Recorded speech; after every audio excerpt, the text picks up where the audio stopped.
We'll ask James, most beloved king of all time. You can only Oh, pick one. I can only pick one. This came about because we said we believe Jason Williams has 100% approval rating here in Sacramento. I've never heard a bad thing about Jason Williams. Like, obviously we were there, but like, oh, he started turning the ball over. Like, but that we're so far from that. When people say Jason Williams, it's like always good things. Yeah. Who's your answer for 100% approval rating in Sacramento? I'm probably. I think the most beloved might be Bobby Jackson. That was the other one. Yeah, that was the one that took us a minute to get to, but Bobby's probably the other one. Just everybody loves. We know Doug is up there. Like like there's 50 guys that are up there, but when you talk about a top, I think the top three are Jay, Will, Bobby, and Doug. That might be true. I think those are the top three. Yeah, that might be true. Yeah, I think that the Glory Years team, that group was very beloved. Like all of them, even Chris Webber. You got a lot of people around town who just love Chris Webber. Yeah, it's a good group. I mean, more than like you can go back, like Spud Webb was beloved. Mitch Richmond, of course. Mm-hmm. Everyone will remember Walt and his socks. Yeah, shout out Walt and his socks. Yeah. Hey, DeMarcus's name would probably be shockingly high on that list for some people. Yeah, but DeMarcus is one of those things. If you love DeMarcus, like we do, yeah, we love DeMarcus. Yeah. If you didn't like DeMarcus, you really didn't like him. DeMarcus. Yeah, I agree. I think he is so polarizing. I don't know like where he would be on the list, but he certainly would be really high on the most loved and really high on the most hated. Yeah, that's a great point.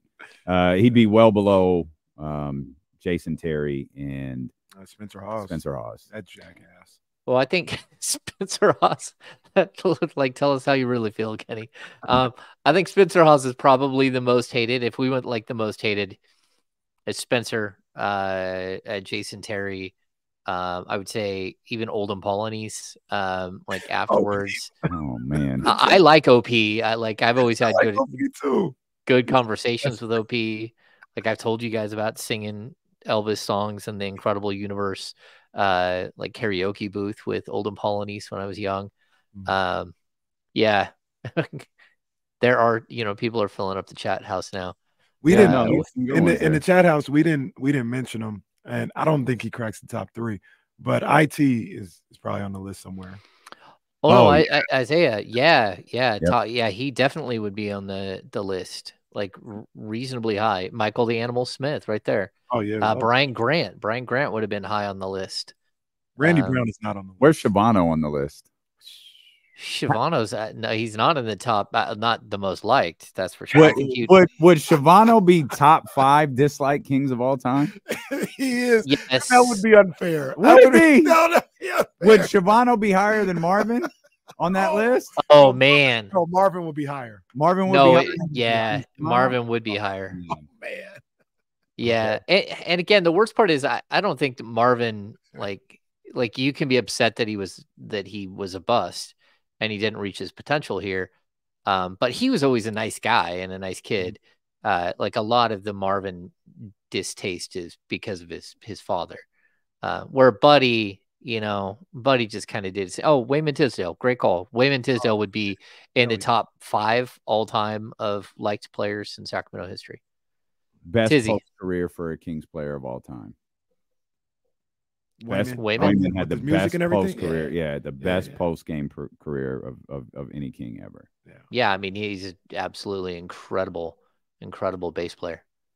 Well, that was a more fun than normal trip down memory lane with James. Sometimes James' stories are just really, really bad, but we're having some fun here today for sure as the Sacramento Kings season gets underway. Let's start with practice yesterday.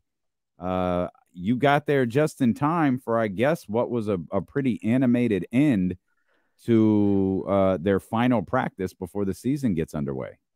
Yeah. I told Kyle this earlier. There's that scene in Christmas Story where Ralphie has had enough of the bully and he knocks him down and then climbs on top of him and starts beating the living tar out of him, but dropping profanity the whole time. That's what Mike Brown was. He was like, the mom is sitting there like, oh, I can't believe this is happening. Yeah, that's, don't tell dad. That's exactly where Mike Brown was. Like if there was a swear jar, it would have been like, hey, we need a second swear jar. Someone go get us another. We need a swear bucket. I mean, it was pretty wild. But Mike knew the cameras were on. And, I think Mike's players probably knew the cameras were on. It was like, oh, Mike's going to get one last big show right before we start the regular season. And I like it. I think it's good. The team would not listen and would not get a defensive stop. And he is so done with poor defense. And, my response would be, hey, man, you do have the number one offense of all time. So that's a pretty good offense, and they might be able to score on just about anybody. But not being able to get a stop in 2 minutes, either team, I think was really, really frustrating for him. Was it different than last year? Like, because it feels like he would preach it a lot last year, and we all knew the shortcoming of the team last year. But it seems like it's just more intense this year, and more emphatic about, we need to be better on defense. Like, is there a difference in your opinion? You see him every day. Well, I mean, I think the emphasis on defense has been there all preseason, all, whatever this is. It's not training camp. It's not preseason anymore. It's just like weird area where you haven't started the regular season. But we've heard it nonstop about the defense. I'll say this. I don't think that they practiced as much. We didn't hear like the moans and groans of like, this is a brutal training camp like we did last year. And I know even like early on, De'Aaron Fox said, I think it was his third season under Dave Yeager, that was way more running than even last year's training camp. That this training camp, it's a hard training camp, but it's not like when they were running like miles and miles and miles every day. So I don't know. I don't think Mike's going to let off the gas. Even, we have a game tonight there in Utah. There is thought around the team that chances are they will fly home and we will have practice tomorrow to attend. And just like there will likely be practice on Sunday and there will likely be practice on Monday. This is, we're right back in the flow of Mike Brown practicing every day and trying to get better. And I understand that. Okay. Well, that'll be interesting. I'm with that too, man. Yeah, like this. That'll be interesting. Yeah, I'm all for it too. I don't have to go to practice. Well, yeah. Might be D'Lo and Kyle again there for a little bit, but hey, you're welcome, Kenny. You're welcome. Duarte officially in? Or Duarte, yeah, he's playing. Official? Yeah, I mean, okay. I don't know that we've seen like an official. He is playing, but from everything we saw yesterday, he was running with the second team yesterday. Him and Sasha Vezenkov both with the second team, which I thought was interesting. Trey Lyles is not going to play with his calf injury, and I don't know if we'll see Trey like on Friday. I'm almost sure we won't because he hasn't had a contact practice. And so we might not see him Sunday. We might not see him until next week sometime at the earliest. But yeah, I think that, we're going to see a lot of Chris Duarte early on. And especially if you start seeing Talen Horton-Tucker use the Kings guards like a punching bag like he did in preseason game. Yeah, I mean, I think that just helps for the depth. I know we were all excited about what Kobe Jones was able to do in the preseason and, the thought of him playing a little bit. But, I mean, Duarte, at the very least, is going to start out maybe in front of him on that depth chart, don't you think? Yeah, I mean, I think the starting five is clear at this point. It's Fox, it's Herter, it's Harrison, Keegan, and Demonis. I think the second team is pretty clear as well. It's Davion and Malik, with Duarte at the 3, Trey Lyles at the 4, and JaVale McGee at the 5. And with Trey Lyles out, you might get to see Sasha Vezenkov make his NBA debut. Maybe we don't, though. I mean, it's always possible that Mike Brown says, hey, we're going for a win in game 1, and tightens his rotation to 8 or 9 men and tries to go for the win. I could definitely see that. Real quick, I just want to ask, has there ever been any thought by anybody to maybe seeing Sasha at the 5, and getting him a little more comfortable with that role. He was a 5 in Europe and guarding, other bigs and being a little closer to the basket as opposed to the perimeter. I don't know if you guys ever saw that in any of the times you got to see practice and scrimmages and stuff like that, but is that just like something nobody's ever thought he could do? No, I don't think so, because I don't think he's strong enough to hang with NBA 5s, and I don't think he's quick enough yet to hang with NBA 3s or 4s. And so you do have this dynamic of like, where is he going to play in that situation? He's going to have to use his brain to, outthink his opponent, which, he's a super high basketball IQ player, but it doesn't matter. I mean, his feet don't move as quickly as he needs them to move to, become an elite athlete. I've told you guys, I don't think he's anywhere near 6'9", and I kind of heard like he came in like measurement wise without shoes at about like 6'7.5", and so that's not that far off of 6'9" when you put shoes on, but it's not 6'9". It's not 6'9" plus shoes, and so he's not that big, and he's also not that broad, like, if that makes sense. He's built more like Omri Caspi than he is, like Trey Lyles. De'Aaron Fox said yesterday he wants to be one of the best two-way players in the league. Is that the first time you've heard him reference something like that before? No, because I think the potential's always been there for him to be that, and he knows that.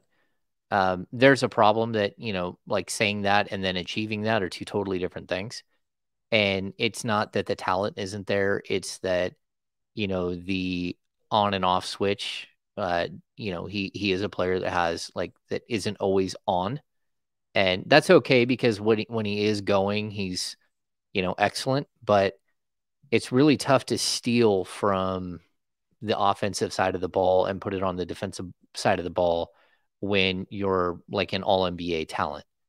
And, again, not that, De'Aaron Fox is trying to become a first team all NBA player, or it's not that he wants to jump into the MVP candidacy, but in order to like increase on what he did last year, it's going to be really hard for him to transfer everything he does, on both sides of the ball and still have enough to get through 82 games.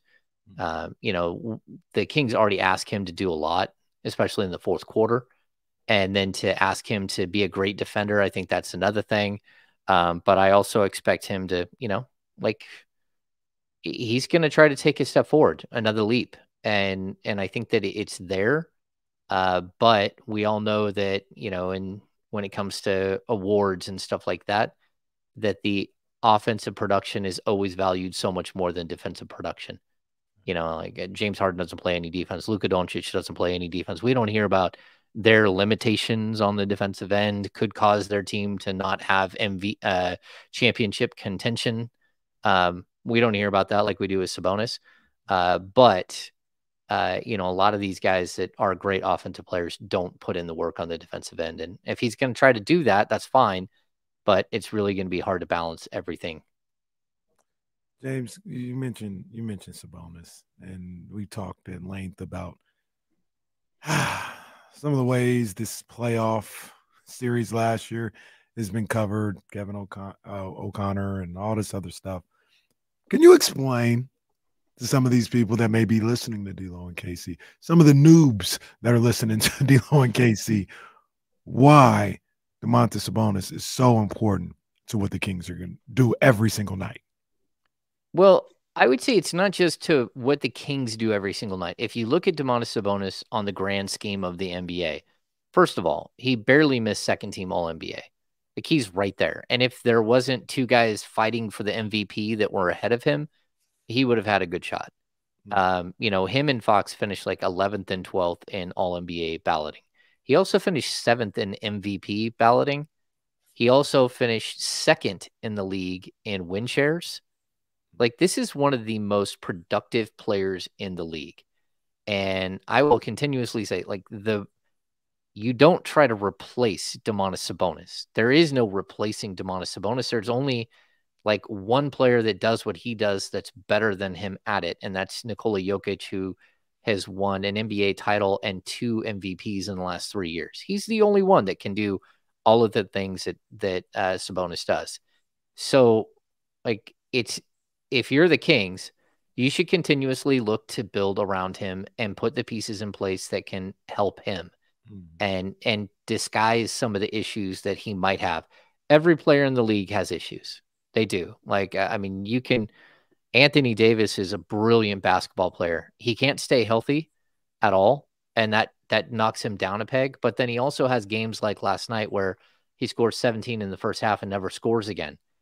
Like, that's part of who he is as a player. And we can go down the list of every single one of these great players and pick their games apart and say things that they don't do well.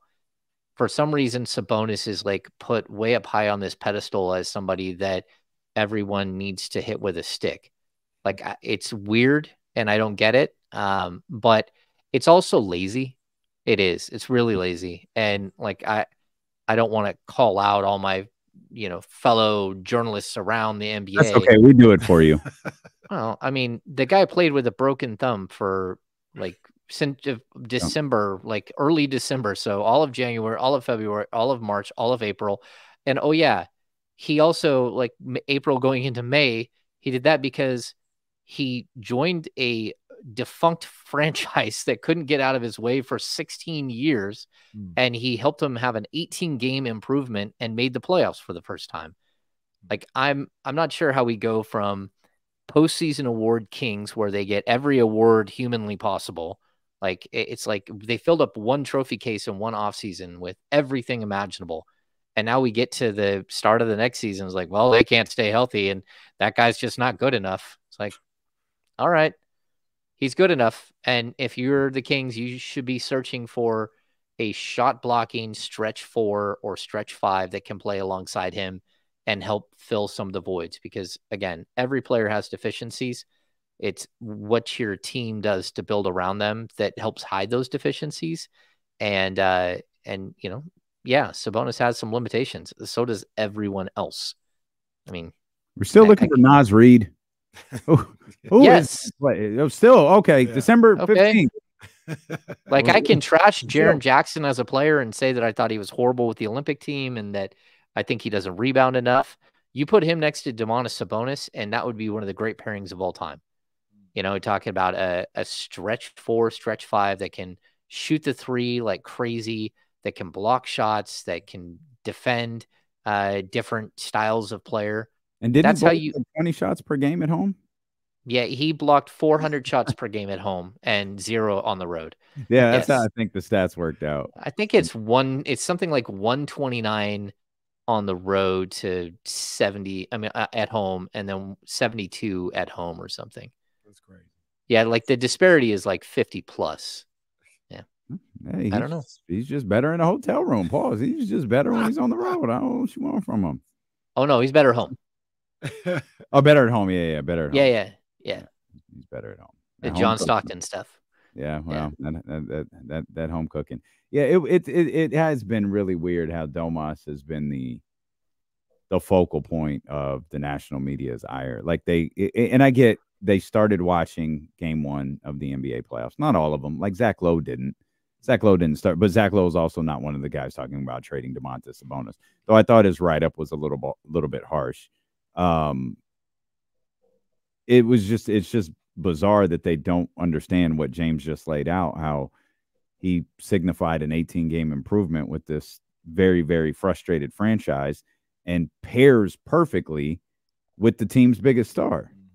Like, how do you not factor that into any discussion you're having about Domantas Sabonis? If you want to discuss him as an isolated player and pick apart everything he does, all right, like, do you? But that's not how this works. Right.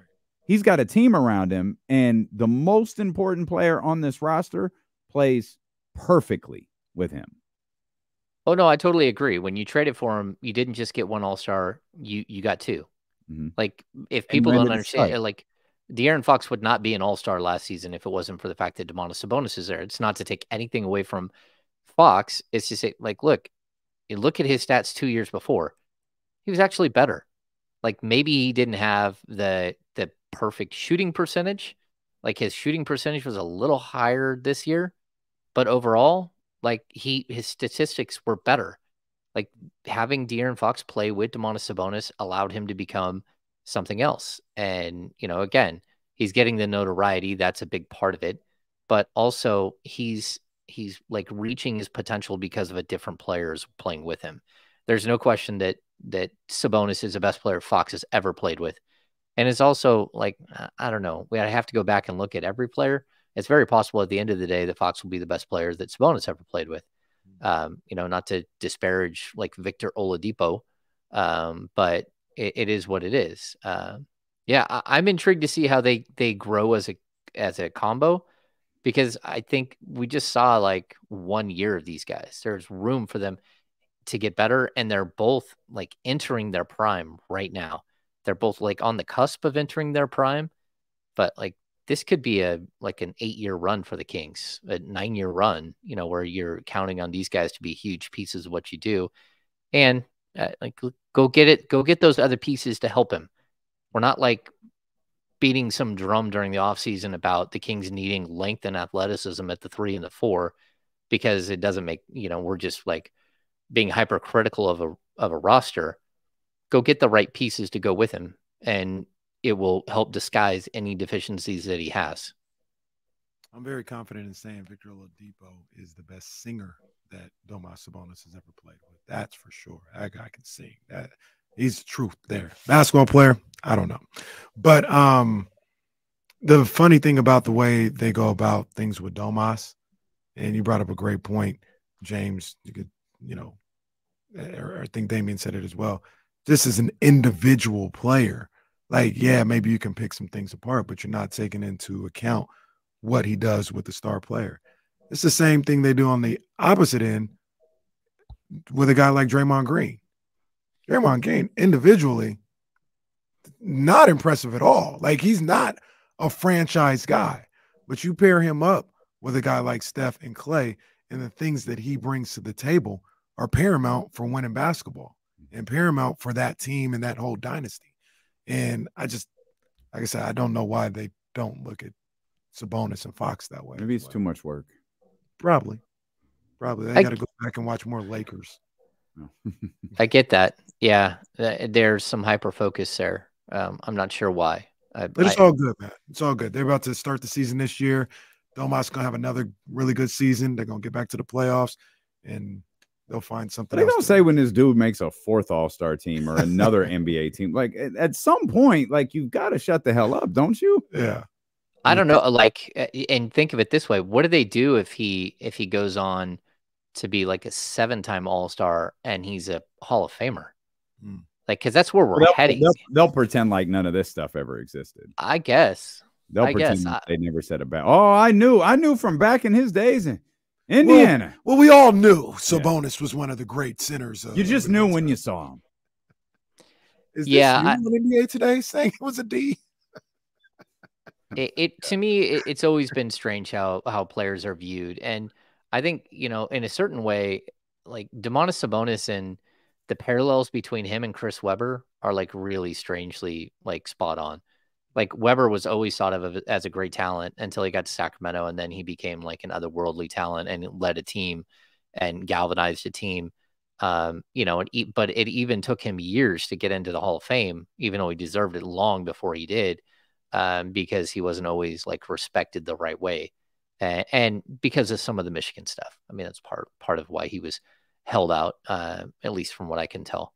But like, I think there are a lot of parallels where you take a talent who's really good in other spots, and then you put him in one particular situation, and it all just comes together quickly. And I think, you know, like again, the Sacramento Kings last season were more of like a 8-man group than it was like 2 guys that just like did every single thing. While it felt like that with Sabonis and Fox, like just having great seasons.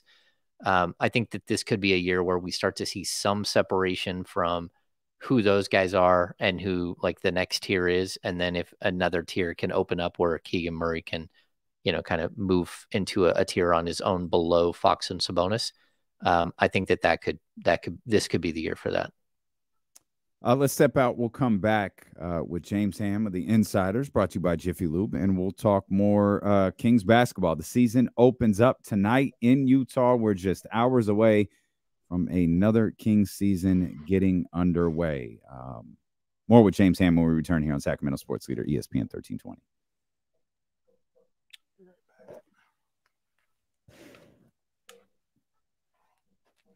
Guys want to see Nate Bargatze?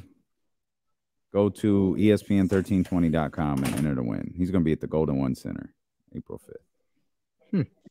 Damn, Golden One Center. That's big time. I'm not familiar with this dude. I have no idea who that is. Yeah, me neither. Me neither.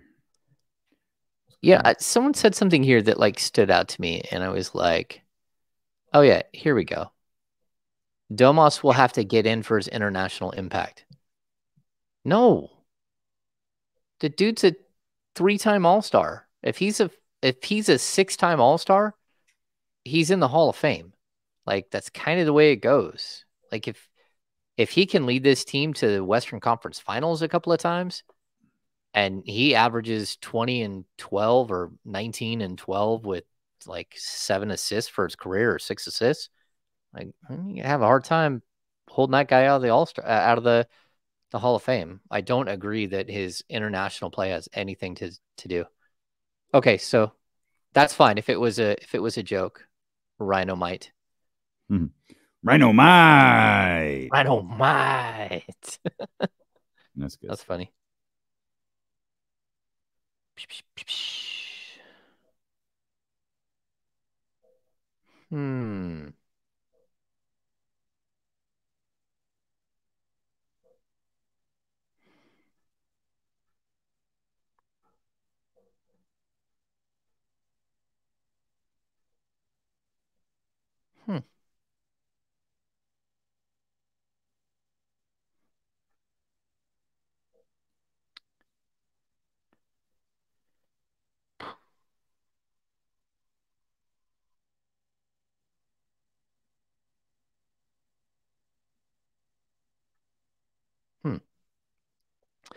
We're quiet today.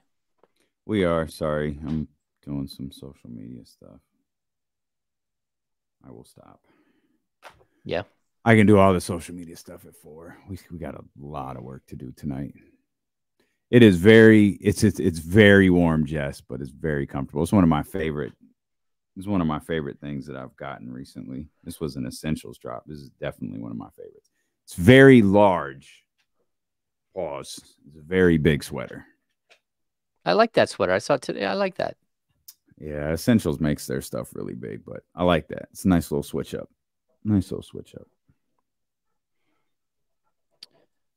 Did you see the new commercials they have with the guy who wants to make it to the NBA yesterday? Yes. Yeah.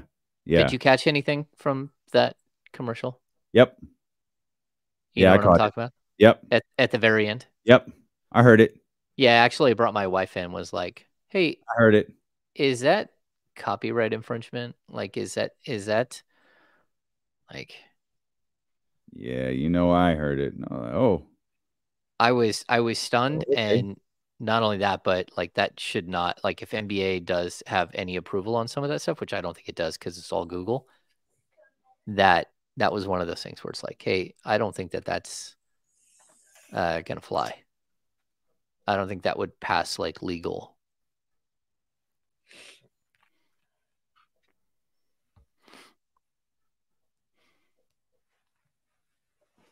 Yeah, I wouldn't have done it. Nope. That's funny. I'm surprised no one's brought that up yet. Yeah. It's a Google commercial. Hold on. Hey, real quick. I know it's all Kings all day today. They found the play where Brock got a concussion. You see that? I didn't. Did you retweet it? Yeah. How many times do I have to unblock in a day? It was a pretty nasty little hit too. Was it? And who got him? It was it was on a quarterback sneak. Oh, okay. And they said since that hit, Brock went, well, after that hit, Brock went 2 of 6, including a QB spike. Oh, goodness. And the 2 interceptions were after that. Oh, goodness. That is tough. Yeah, that's a tough hit. Oh, that is tough. That is a tough hit. Now I have to find it. It's on Kenny's. I retweeted it. Oh, no, I saw it. Oh, wow. Over the top. Yeah. Yeah, that's a nasty, nasty hit, Brock. God, that's spearing. Right? Yeah, I was gonna say that's right at the top of the helmet, isn't it? Yeah, that's not a legal hit in the NFL. Went 2 of 6 after that. And one of those interceptions was a spike, and had two picks after that play. Yeah, might have been seeing stars for the rest of the game at that point. Yeah, how did that? Yeah, that's tough. Well, all right. So Brock Purdy is in concussion protocol. Kyle Shanahan said today he's going through some drills. I guess I don't understand concussion protocol. I don't. I thought there was so Monday, if you go in Tuesday, I didn't know you could even do anything Wednesday. But I mean, clearly you can. I didn't know that you could. So I will stop speaking on concussion protocol until I fully understand it, because clearly I do not. My thought was he wouldn't be able to make his first movement at all, and it wouldn't be a practice until tomorrow. I actually thought he couldn't get cleared in time, but I guess you could get cleared on Saturday if Kyle was comfortable with that. Again, clearly I don't understand the rules. Because so when McCaffrey got hit against the Cowboys and got that personal foul, and it looked like he might have, I guess he didn't show any symptoms, so it felt like he could keep going.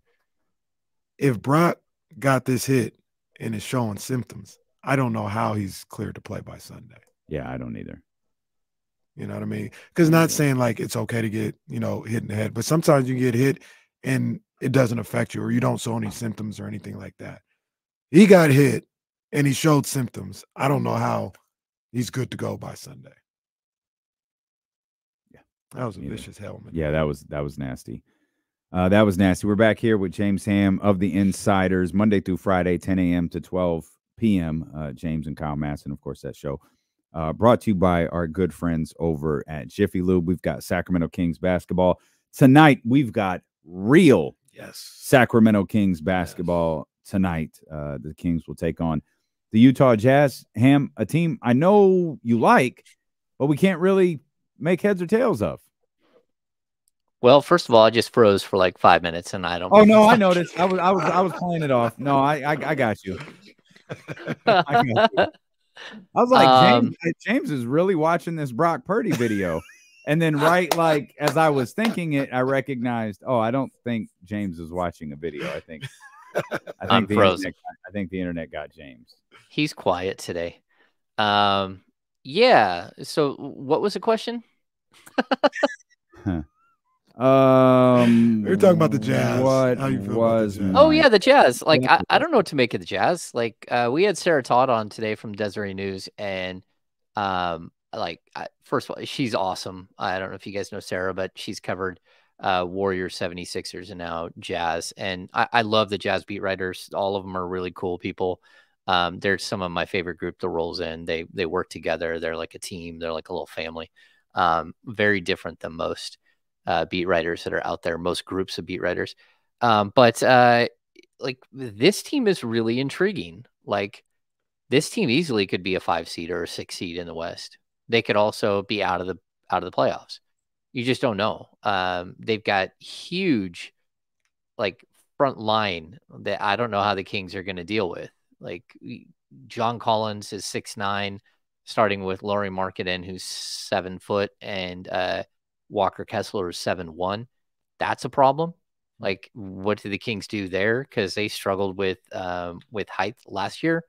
I think bringing Kelly Olynyk off the bench is like Kelly Olynyk for some reason kills the Sacramento Kings, and he's one of those guys that Sabonis just can't push around where he can with Walker Kessler.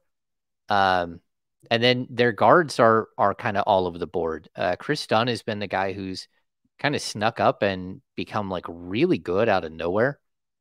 He busted out as like a first round, a lottery pick, was out of the league. And then all of a sudden he's reinvented himself at 28, 29 years old and really started to play well. He's super physical, really good defensively. And he makes their backcourt interesting. They don't even know who they're starting, though. That, as far as what Sarah told us earlier, as of right now, it might be Talen Horton-Tucker with Jordan Clarkson in the backcourt. It could also be some other combination with Dunn or with Sexton. So they've got a lot of depth, although, some holes in their roster. And I think this is a really talented team, and they're really well coached. Like, I really like Will Hardy as a coach. He's one of the guys that the Kings kicked the tires on when they were going through the Mike Brown search. And I thought if they were going to go young, he was probably the best coach for the job. And he's proven out to be really solid in year one in Utah. They could have easily made the play-in last year if it wasn't for the Wembanyama sweepstakes and shutting it down late in the year. They have the same story, in my opinion, of like 27 teams in the league this year. Like, I just think that highly of the talent that's in the league. And you could see the Jazz being anywhere from 12 to, like you said, 5. Like, I can make an argument for them being, some surprise team doing what the Kings did last year, because they have a lot of talented guys on that squad. I don't even think you mentioned my other guy that I like on there. I like Abaji, him at the small forward and being a Oh, yeah. So it's a lot of talent. And I talked about this earlier, James, and let me know what you think. A lot of times people will see, the Jazz, or, I'll throw the Magic out there, or they play Houston next week, and they'll be like, oh, if the Kings are serious, this is a game that they should win. I don't think that's the case in this league in general, and especially in the first month, 2 months of the season, when everybody still believes like, hey, we could have a good season. I don't think there's games like that. I don't think tonight is that type of game. You're getting, a legit NBA squad that's going to come out ready to play and start their season off the right way. And there isn't no such thing as, oh, you should win this game or nothing like that. League's too talented, in my opinion. I totally agree with you. I mean, and let's not act like the Kings played great in the preseason. Like, the Kings, it's just preseason, but there were moments where you're like, oh boy, what in the world is happening here? They have not been good defensively throughout the preseason, and we keep hearing that they're playing much better in practice than they are on game night. Well, that doesn't really matter. Like, how well you practice, like Quincy Douby couldn't miss in practice, and he couldn't make a shot in a game ever. Like, what's that? Really? Said another beloved. You took the bit a little bit too far with that one. There we go. Yeah. So the Kings are going to have to come out Quincy Acey, maybe. Yeah. I like Quincy Acey. He's a good dude. No, I think a lot of people like Quincy Acey. He's a great 2 months he spent Quincy here. Douby, Rutgers, stand up. No. Yeah. Anyway, whatever happens in practice don't matter if you can't do it in the games. No, that's totally the point. And like, flying to Utah and playing at elevation, that's something that people don't think about. Utah is really high in elevation. Like, it's not as high as Denver, but it's close. All of those things factor in. A young team that's upstart, young coach that wants to prove that he belongs. Like, that's a team that could beat anyone on any given night. And it's opening night. Like, this is a big deal for anyone. It's like when you're in high school and you go play a team on homecoming night. There's a little extra oomph to get the win. And I expect this to be a really, really good battle tonight. The team started, as everyone is very well aware, 0-4 last year. But they had that 4-0 preseason. Would a loss tonight, compounded with what we saw during the preseason, start to create a little angst, do you think, whether in the walls of the Golden One Center or with fans in Kings jerseys? No, I think the angst is that you play the Utah Jazz tonight, you play the Golden State Warriors on Friday, you play the Los Angeles Lakers on Sunday, you play the Warriors again on Wednesday. That's where the angst comes. It's that your first week of the season is the team that beat you in the playoffs, the team that you've played like 400 times in the last, like 402 games. And then, a Lakers team that you're going to have to compete with that, looks much improved. Although, there are some question marks there. I don't think that that's like losing opening night again in a building like that. It doesn't compound anything from the preseason. It definitely just puts you in a mode where, that little doubt of going 0-4 to start last season starts to creep in, and like how you need to avoid that and be better than you were last year. Yeah, I think any type of angst would be from, as far as fans go, would be just the fact that we haven't been here. I'm as confident and as high on the Kings as anybody you'll find that reports on the Kings, roots for the Kings, whatever. What I tell you yesterday before we left, I was like, man, they better be good this year. Well, I was going to keep that conversation private, but it's real. Like something along those lines was said yesterday as we were headed to the cars. It's real because we never seen this, or we hadn't seen it in 20 years, where they had multiple like legit we're good type years. So if they lose a game or two early, I'm not going to act holier than now. I'd still have confidence in the team, but it'd still be like, oh man. Like, was it fool's gold or whatever? That's just going to be there. That's natural. But I think this team, I think they're the real deal. I think they're a playoff team, a legit playoff team. James, you talked about it earlier. I think this is the beginning of this group, being a good team year in and year out and trying to build on that and reach different levels. Yeah, I would say that, like, if you just look at the functional pieces of this team, the only thing that can get in the way is the Kings, is for them to literally be the Kings and allow some sort of craziness on the inside to seep into the court and eat this team alive. And there's always potential for that because, we know they are, like, one winning season doesn't wipe away, 16 years of chaos or even a decade of chaos. It just doesn't. You're hoping that we've moved past some of the craziness and the wildness, but let's not act like this thing can't go sideways like quickly if meddlesome crazy stuff starts happening again. And so, yeah, I think they're on a path to be a competing team that will, like, a perennial playoff team for like 5 to 7 years, 5 to 8 years. So, like, that's what you would hope. And then whatever their ceiling is, you hope, like, that will get defined somewhere along the way.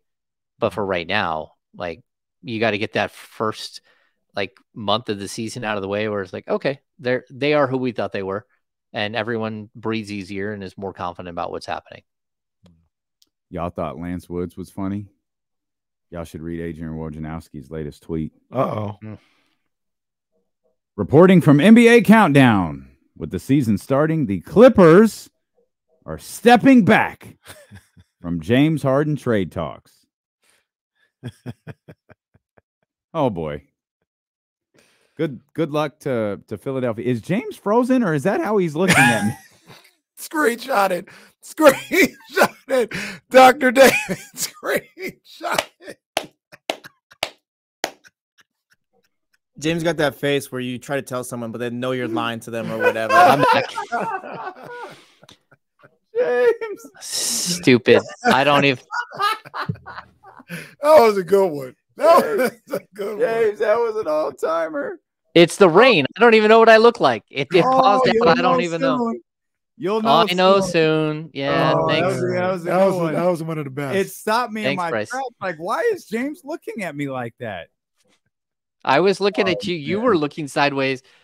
Kenny was looking funny, and I'm like, uh-oh, I wonder what that is all about. And then I'm like, oh, they're not moving. No. Yeah. Like, why is James looking at me like that and not blinking? Okay. Right. Yeah, it's definitely the rain. I'm gonna guess today is the problem because we haven't had. Where the rain come from? Yeah, hey, come on, man. Came out of nowhere. Rain down on me. Come on, man. We should change that. We should change the 420 hit of the day to "Can you stand the rain?" I'm gonna send that text right now. Come on, man. I love the rain. Well, it's fine, but I wasn't ready for it today. No, it's perfectly, but bro, it's October 25th. It's 1025 day. We live in California. Okay, well, it's taking too long. No, we need more rain in California. It needs to be here for like 2 months, like December and January, and then it's gone. Need a little October, November. Are we laughing at the fact that tomorrow? Were we laughing at the fact that James Harden isn't going, like that the Clippers are no longer pursuing? It's all funny. Or are we laughing that he used pausing in his tweet? Because that's like. He's pausing. They're pausing everything. Like, well, no, I didn't laugh at that. Did you? Okay, tell the truth, James. You're amongst loved ones, amongst friends. Did you laugh when Colby Jones said pause during his media scrum the other day about throwing up? I didn't see it. Wait, you didn't see it? You weren't there? When was that? No, that was after it was after the Jazz game. Yeah, yeah. It was in the locker room, but we got way further out of the game. Like, we got in the locker room like 45 minutes after the game, maybe a little bit later. And then we got there and they're like, oh, sorry, Colby's not going to be here for another 15 or 20 minutes. And like a lot of us are like, come on, man. First of all, it was a back-to-back. Plus, we did have a party in the office right before that, which I had to skip out on and at the end and race down the hill. So yeah, it was like, hey, it's been a long 2 days back-to-backs. I'm not going to sit here and wait forever. I think Sean is the only one that did. Sean and maybe one other waited for Colby Jones. So I didn't hear him. But that's funny. The pause thing is something that Dante Green used to say all the time. Like that was one of his words. So I don't know that it's like really socially acceptable outside of the chat. The chat uses it all the time. I mean, people get in their feelings over it. Like it's just funny. What did oh no, he didn't say that. Buddy used to always say facts. Facts. It'd be like that sometimes. How much, like, what would it take for you to pause someone this year? Like, if someone says something, like Malik did it. I think Malik did it last year on the podium. I think De'Aaron paused Malik last year. No, he said, he did. Malik said, like, he really knows how to get me going or something like that. It was whoever said it says, I know what it takes to turn him on or something like that. Yeah, I think that was Monk saying that. Yes. And De'Aaron looked at him like, hey, yo. And Malik was trying to say, man, stop. I'll give some. I'm not gonna. Will you yell pause in that situation? No, but I will give somebody like a look, and they'll be like, "Really?" Yeah. Gave you in that screenshot. Oh no! Is that out there on Twitter yet? Damn it! It's got to be on Twitter. Yes, I know Dr. David got it. Dr. David, you're a bad person. MJ McCleary. Shout out to MJ McCleary. That's not that bad. I just look serious. I look like child please. Well, just imagine me looking up at you, and that's what I see for like 5 straight seconds. A dramatic pause. That's all it was. It was just a 40-second dramatic pause. Indeed it was. While my internet rebooted, I guess. Indeed. Which I asked Matt George this question earlier. I'll ask you, and I think it's because of all the noise around Domas. Which all-NBA player on the Kings roster has more pressure on them this season? I know this sounds really strange. I'm going to say neither. Because no one believes in this team. And they know that everyone just thinks that last year was a fluke and that Domas is some sort of overrated, like Jokic knockoff, and that De'Aaron Fox can't possibly do that again. They're just all looking at it like, is this real? Like, are we really still doing this? Because we asked both Domas about it and Fox about that yesterday, about just like, are you surprised that the narrative is still the same with you guys? And Domas just laughed. He goes, no, it's like the same people said the same stuff all last year. He's like, we're not surprised by it. He's like, but at the end of the day, it's probably a good thing. Like, we don't have pressure on us because all these guys think that we just somehow outplayed ourselves last year, and we're just not that good. And like, all right, that's fine. We'll just prove you wrong. So I don't think that there is a bunch of that going on with this team. Like, they just kind of like, hey, we know where we want to go, and we're going to worry about where we think we can go and how far we do go. We're not really going to worry about what people who don't play basketball believe that we can do. And even people who used to play basketball, they don't really care about them either. Like, it doesn't really matter, because at the end of the day, wins and losses it doesn't matter what is said on TV or what's said in print or what's said on social media by reporters in Boston or any other East Coast city or even here in Sacramento. They don't care. And I don't think there's any pressure on either one of them. They both want to be great. That's it. And that's what they're striving for. And they're not worried about what might be. And I don't think either one of these guys, their games don't, will not be dictated by like something as like something as pressure. Like they're both like interior guys. They're both guys that, get to the rim and like they play the game in a different way. It's not like to use someone else as an example, it's not like Kevin Huerter where his game is completely predicated on whether he hits his 3-point shot or not. Right. And then if you go cold, everyone's looking at you and you feel it and you start worrying about it. Well, that's not what Fox and Sabonis are. Like Fox, like, okay, I'll just get to the rim. That'll make it all better. Yeah. And same with Sabonis. Like I don't see either one of them feeling pressure. This team and those two guys specifically being the leaders, they follow their lead. But this team just in general, they are just focused on being the best basketball team they could be. They're not worried about shutting anybody up, proving anybody wrong, nothing. They are focused and locked in on winning as much as possible. It's all that matters to them. And that's what makes me comfortable with this team and what they could do this year and kind of building off of what they did last year, because the mentality hasn't changed. The mindset hasn't changed. Be the best possible team that we could be. That's all that matters to them. That's why I love the squad. I think they'll be fine this year. Well, Kenny, and add to that, it's the same group of dudes. It's not like there's some, like guy that came in and all of a sudden like is the third best player or fourth best player on the team. That didn't happen.